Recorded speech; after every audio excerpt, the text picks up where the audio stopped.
Halo, selamat datang lagi. Di bahasan kali ini, kita bakal jalan-jalan seru nih. Kita mau bedah komputer, bukan cuma sebagai mesin, tapi juga sebagai alat super canggih buat kita berbagi ide. Seru kan? Yuk, langsung aja kita mulai. Coba deh pikirin, hampir setiap hari kita pakai komputer kan?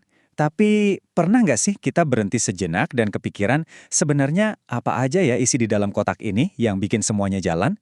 Nah, yuk kita intip bareng-bareng isi kotak ajaib ini. Oke, sebelum kita bongkar lebih jauh, kita samain dulu persepsi. Fondasinya dulu nih. Apa sih sebenarnya yang dimaksud sistem komputer itu? Nah, ini dia. Sistem komputer itu intinya adalah gabungan dari dua hal. Perangkat keras alias hardware yang bisa kita sentuh dan perangkat lunak atau software, program-programnya. Keduanya ini kerja bareng kayak tim super buat ngolah data. Jadi bukan cuma salah satunya, tapi kerjasama keduanya. Sip. Sekarang kita mulai tur kita ke bagian dalam mesinnya. Kita lihat satu persatu komponen fisiknya atau yang biasa kita sebut hardware. Bagian-bagian yang kelihatan dan bisa kita pegang. Yang pertama dan paling penting, ini dia, jantungnya komputer, CPU atau Central Processing Unit. Anggap aja CPU ini otaknya. Dialah yang mikir, yang ngasih perintah, yang ngitung-ngitung. Pokoknya, semua operasi di komputer itu dikendalikan sama dia. Oke, kalau CPU itu otaknya, nah RAM ini bisa dibilang kayak meja kerjanya si otak. Ini memori sementara tempat nyimpen data yang lagi dipakai saat itu juga. Karena ada di meja kerja, CPU jadi bisa ngambil datanya cepet banget. Beda nih sama RAM. Kalau hard disk itu kayak lemari arsip atau perpustakaan raksasa. Semua file, foto, aplikasi, sampai sistem operasinya disimpan di sini buat jangka panjang. Jadi, walaupun komputernya mati, data kita tetap aman tersimpan di dalamnya. Terus, gimana caranya kita ngobrol sama si otak komputer ini? Nah, disinilah gunanya perangkat input. Keyboard dan mouse itu jembatan kita. Setiap ketikan dan klik yang kita lakuin, mereka terjemahin jadi perintah yang bisa dipahami sama komputer. Komunikasi kan harus dua arah ya. Komputer juga perlu ngomong balik ke kita. Caranya? Lewat perangkat output, dan yang paling umum ya monitor ini. Semua hasil kerja keras si CPU tadi ditampilin secara visual di layar, biar kita ngerti. Oke, beres.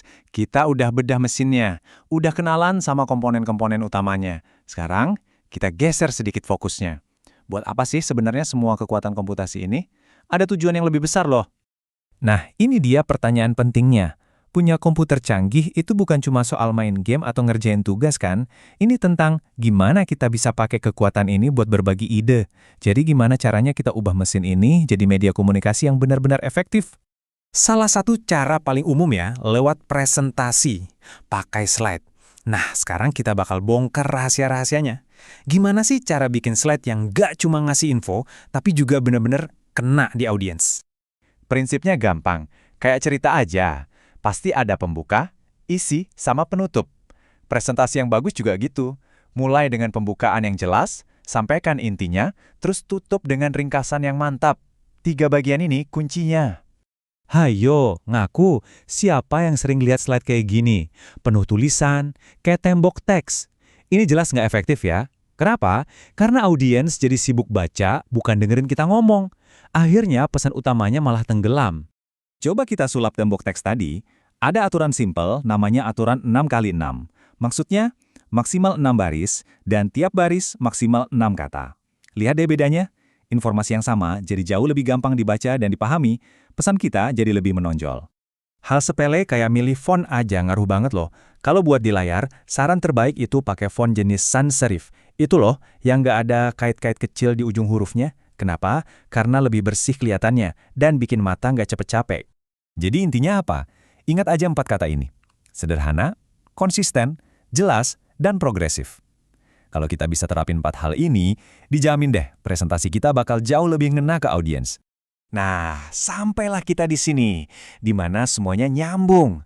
Jadi, sistem komputer yang utuh itu bukan cuma soal mesin dan spesifikasinya aja, tapi juga soal gimana kita pakai mesin itu buat mengubah ide di kepala kita jadi sesuatu yang bisa dilihat dan dipahami orang lain. Jadi, sekarang kita udah tahu ya, apa aja isi komputer kita dan gimana cara pakainya sebagai alat komunikasi yang keren.